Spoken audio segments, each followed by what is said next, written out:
I am really excited about having our guest on. And, of course, he's Dr. Joseph Mercola. And he's done so many amazing things. I don't even know here with his bio where to start. But he reaches millions of people every week with his website and his organizations. And so I know he didn't like to toot his own horn, but in a couple minutes, Dr. Mercola, before we launch into all this key information, what's most important for folks to know about you who may not know who you are? Well, I'm the founder of Mercola.com, which now currently is the third most visited health site in the world. We're right behind the National Institutes of Health and WebMD, and we just passed Mayo Clinic, so we're number 3 in the world, and gives us a platform to really educate people about the fraud and deception that's occurring from the drug industry and the food industry. And you have made significant milestones in your mission to bring people practical solutions to their health problems. New York Times bestselling author Dr. Mercola was also involved in the 2009 Ultimate Wellness Game Changer by the Huffington Post and has been featured in Time Magazine, LA Times, CNN, Fox News, you name it. We're honored to have you with us. Again, Mercola, MERCOLA.com.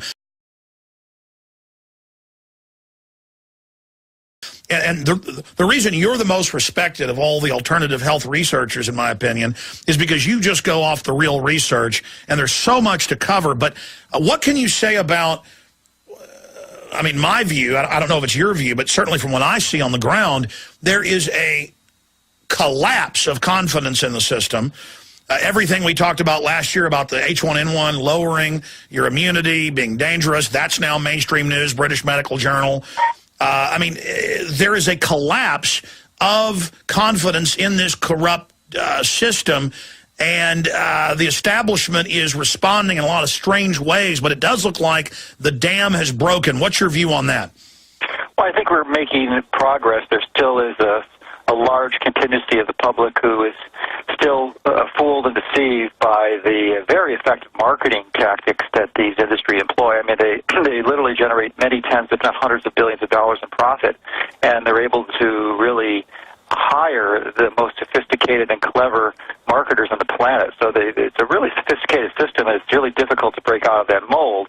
But once you yourself have an injury or the system fails you, then you're really seeking more sound, logical, rational alternatives that really don't rely on expensive and toxic approaches that could literally kill you.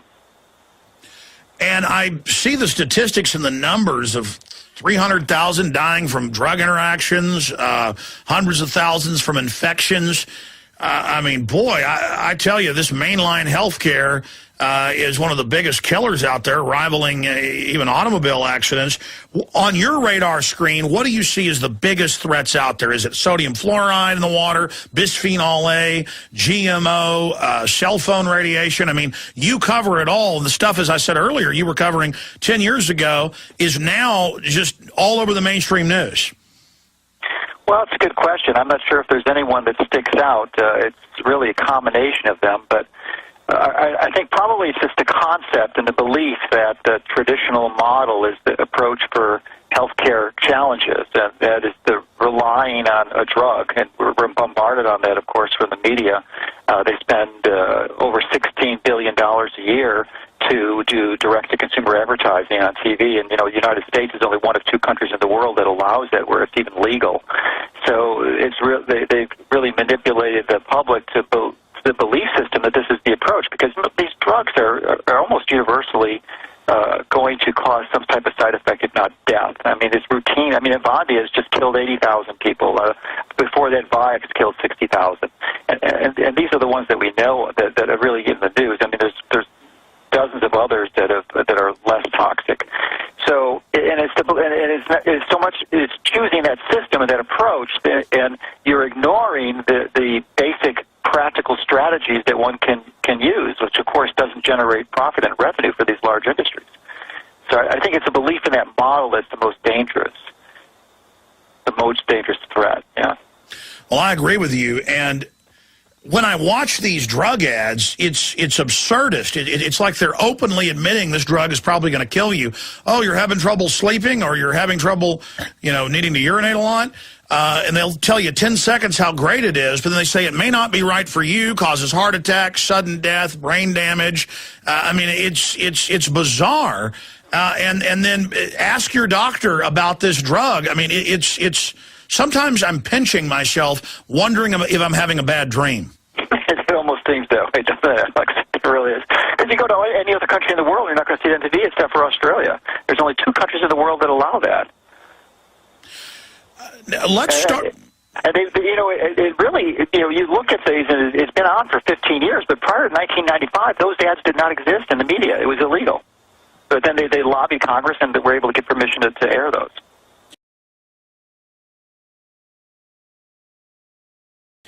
Meanwhile, they're always waging war against alternative medicine or even vitamins and minerals. Now they're demonizing, vitamin D. It just gets crazier and crazier. Well, it wasn't so much a demonizing, but the Institute of Medicine came out with a report last week which really essentially ignored the stacks of new studies and research that that establish vitamin D as a very useful approach in over 2,000 diseases. And they only focused on bone health, which we've known about for about 100 years, and they ignored all the rest of the research, and virtually no vitamin D experts were on the panel. It was really a travesty. So, it's hard to nail a specific conspiracy, but there's some actually lawsuits against this recommendation because it's really deceiving the public and not allowing them to fully utilize this incredible resource, which is about one of the least expensive vitamins you can possibly purchase, and one that has probably the most significant impact on your health. Sure, but I mean, by demonized, I was thinking of Dr. Dean Adele, who, I listened to him, and just almost everything he says is patently false, and he was just flipping out and saying that, it's bad to take most vitamins and that we don't need them. But then I look at all the studies about vitamin and mineral deficiency and what a big problem it is. When we come back, I want to discuss a lot of the articles that are at Mercola.com. Pregnant women should minimize exposure to cell phones. I want to look at that. I want to look at all these reports of different chemicals that are in plastics that we are eating our foods out of, and what that's causing, ways that, from your research, are the best ways to detox, all the thyroid problems. We'll talk about it with Dr. Mercola.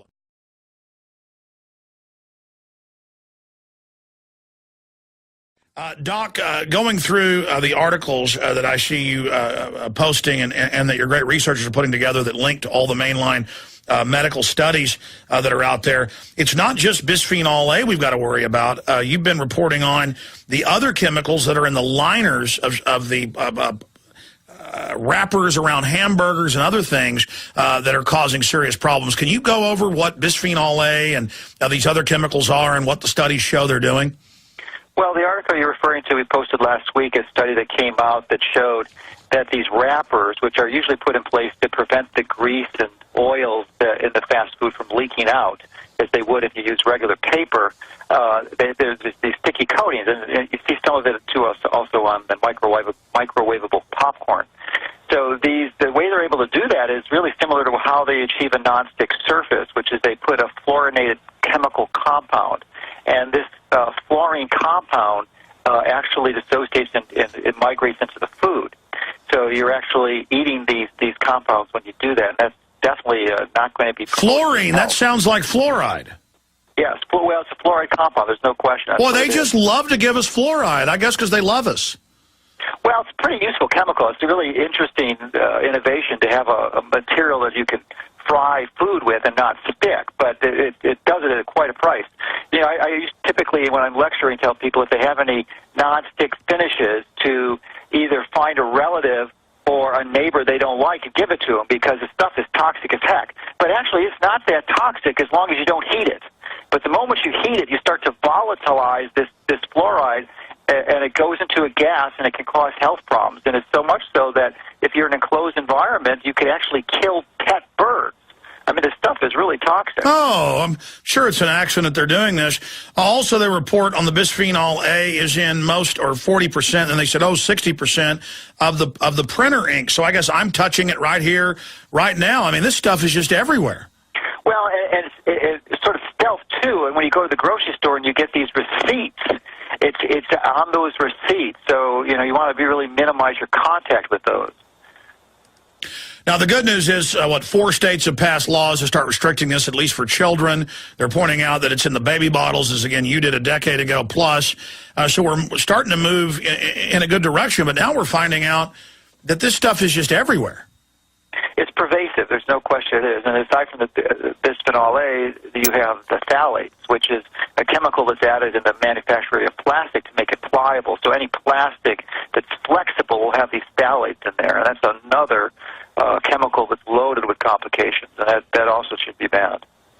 Well, from my research, correct me if I'm wrong, a large percentage of petrochemical waste, in some cases up to 30% of crude oil they have to get rid of, and so they just created industries for the distillates, what was left, and that's where most of this stuff comes from. It's petrochemical leavings, and so they just put it into our food chain. And they charge us a pretty price for it, too, just as very similar to what they've done with fluoride waste products, which is a common waste material in the manufacture of aluminum.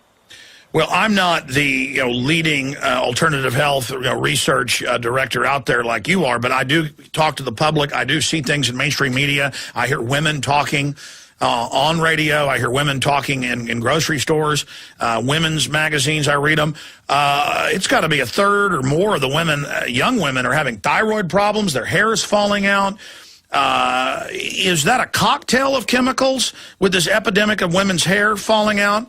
Well, there's 2 primary ones that are culprits, and they tend to be these halogens. It's important to understand that iodine is an important mineral that we need for thyroid function, but it's easily displaced by these other halogen chemicals or elements such as fluoride and also bromine. So fluoride is becoming pervasive, and clearly the most common source is in the water supply, but fluoridated toothpaste is also another issue. So when you're consuming that and you're consuming most bleached flours, it's bleached with bromine. So almost all the flour out there is brominated. So these bromine add fluoride ions displace the iodine from the thyroid, and as a result, you can't form thyroid hormone because that's what's part of the thyroid hormone is iodine. So that's the mechanism. Soy is also another pervasive one that's really there's a hormone in there called isoflavones, which actually act as a goitrogen and impair thyroid health. So the combination of these fluoride, bromides, and soy are probably the biggest culprits for unbelievable. Stay there, Doctor. Long segment coming up. I want to continue going through this. So what do women and men and others who are losing all their hair, they're becoming obese, even though they're not eating a lot, I mean, how do you reverse this? And is there a way to clean it out? Well, we'll be right back, folks. Fluoride everywhere, and no clean food or water for us to drink.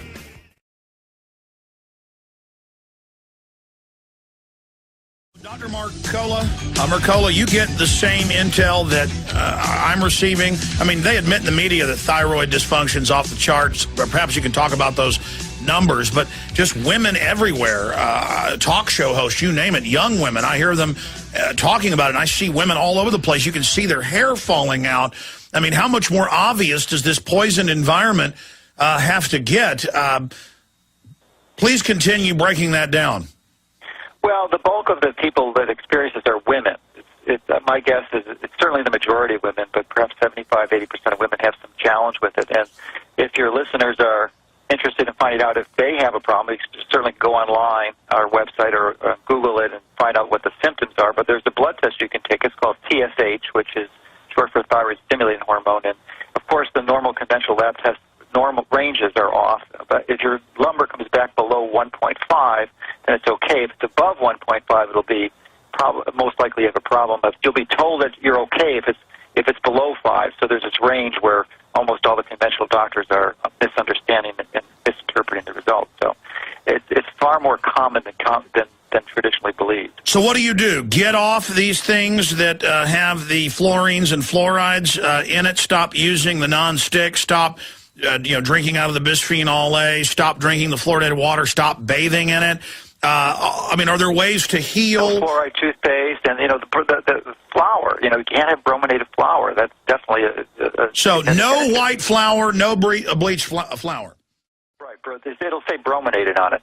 So those, you have to stop the assaults to your body. That's one. But then the detoxification can be somewhat of a challenge. And, the key thing is if you have serious thyroid issues, most likely you're placed on a synthetic version of thyroid hormone, which is called most commonly Synthroid or Levothyroid, but these are not the best. The best is a natural thyroid hormone, which is called typically Armour thyroid or desiccated thyroid, which will solve the problem and will allow you to start a process. Is that the one that's from cows?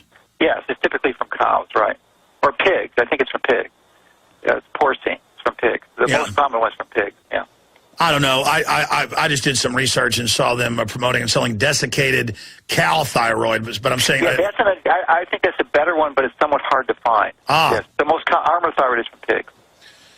And I guess you go to a doctor or a clinic, and then they test your blood? Those are prescription. Yeah, most of the time you're going to get the test through a licensed healthcare professional, and those specific supplements do happen to be prescription, at least in the United States. Of course, you can be creative and go online and purchase these things overseas without a prescription. And then the women start to see their hair come back from the research I've looked at. But you notice when you search these terms, you mainly find people that want to do hair restoration or they want to sell you minoxidil. They don't want to tell you, it's just like mainline medical science. They want to treat the illness instead of, or treat the symptoms instead of actually treating the underlying cause, correct?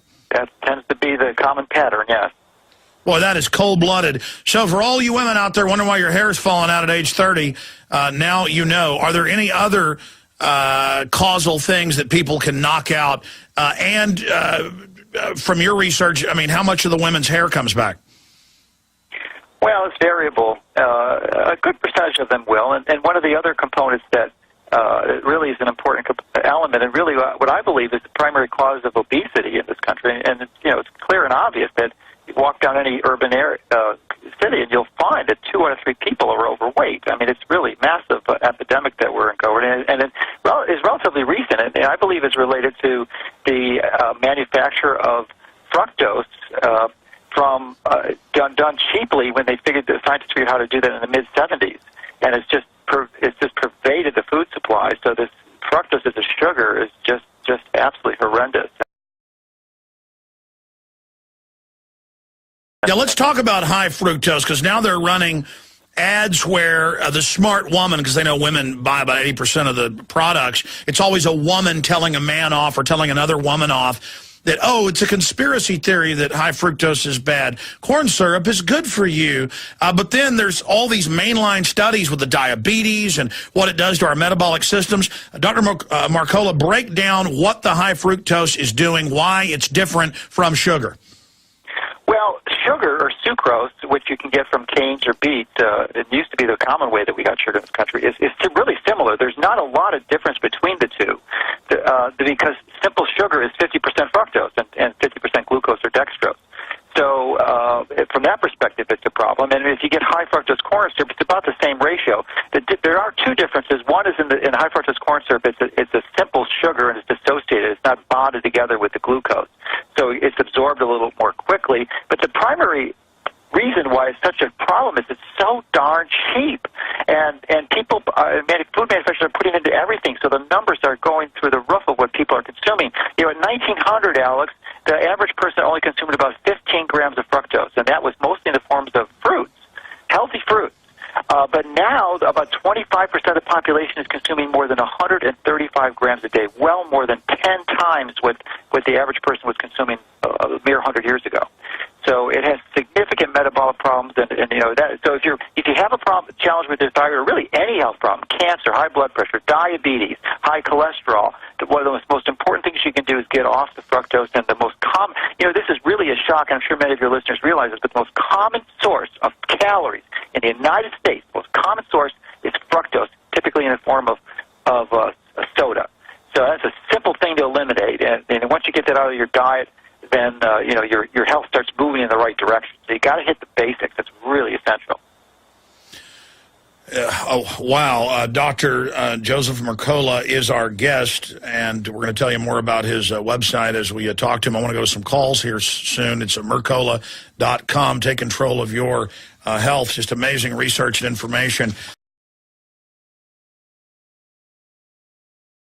More and more mainline studies are having to admit in the U.S., in Europe, as you know, that frequency pollution is a big problem, and that the studies are showing with pregnant women, you name it, it's really causing serious issues with the fetuses. From your wide spectrum research, give us your brief take on frequency pollution. Well, these are definitely a challenge because we're going to explosion. Most people don't realize that cell phones are a relatively recent innovation. You know, before 25 years ago, they didn't exist anywhere in the world. And, you know, I think it was in the mid-'90s or late '90s we had 1 billion cell phones, and then we're up to 4 billion now. So this is a relatively recent exposure to this radiation. And just like smoking, I think that's really the most powerful and simple analogy. These exposures don't cause a problem acutely. In other words, it takes time to have this exposure before you're going to notice the difference. You don't get lung cancer after smoking one pack of cigarettes. You know, it takes many years, if not decades, to have that exposure before you have a problem and a complication.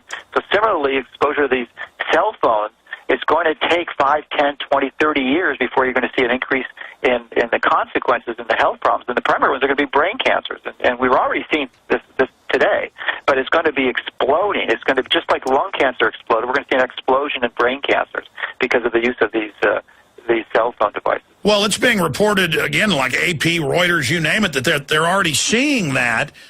And then you'll see the cell phone makers come out and say, well, we don't completely agree with that, and it's not conclusive. It sounds just like the cigarette makers, even a decade ago, saying, we didn't know this caused cancer. We're not even saying it does cause cancer. And you go back 50 years ago, they said, you know, they had doctors on TV in lab coats going, having a sore throat? Smoke an extra merit. Sure. And the telecommunications industry is a far bigger and more powerful industry than the tobacco industry. There's no comparison. I think it may be one order of magnitude larger. So they have a lot more income and power to play with and manipulate the perception.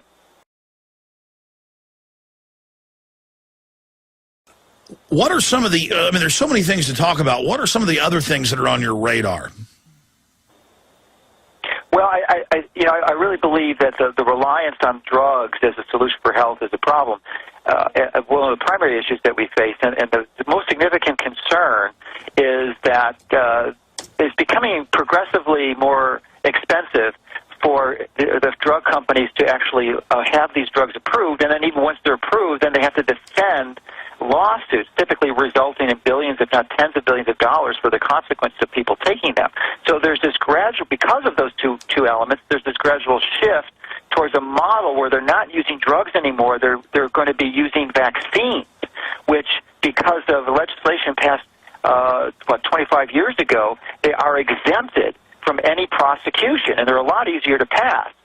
So they're going to manipulate the whole system so that they're actually not voluntary, so that they become mandatory. So there's tens of billions of dollars of profit. There's this gradual shift. I mean, there's probably hundreds or more vaccines that are in the pipeline right now for targeting for our population, and that's definitely a concern. I just learned something new. I mean, I know about all the new classes of vaccines that cure depression, and that's in quotes, or smoking, or cocaine, or anger, or vaccines that make you calm and not have anxiety anymore. And I go read the different patents. Most of them are literally genetically engineered viruses, or the equivalent of nanotech, that go in and destroy the neurons so that you can't even receive those different chemicals in your brain. I mean, this is the equivalent of a viral lobotomy. They have other types that create plaques, other types that then attack hormones.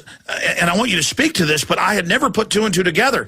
That's why they admit they're moving almost exclusively to vaccines, because that'll be the new delivery system via manipulation of your body, of pharmakeia, and they've got this body of law with the Vaccine Damage Fund and the national security angle. That is nightmarish. So what specifically can you say about them coming out and saying, look, we got a vaccine that will cure you being upset, but then it blocks your endorphins? I mean, this is scary.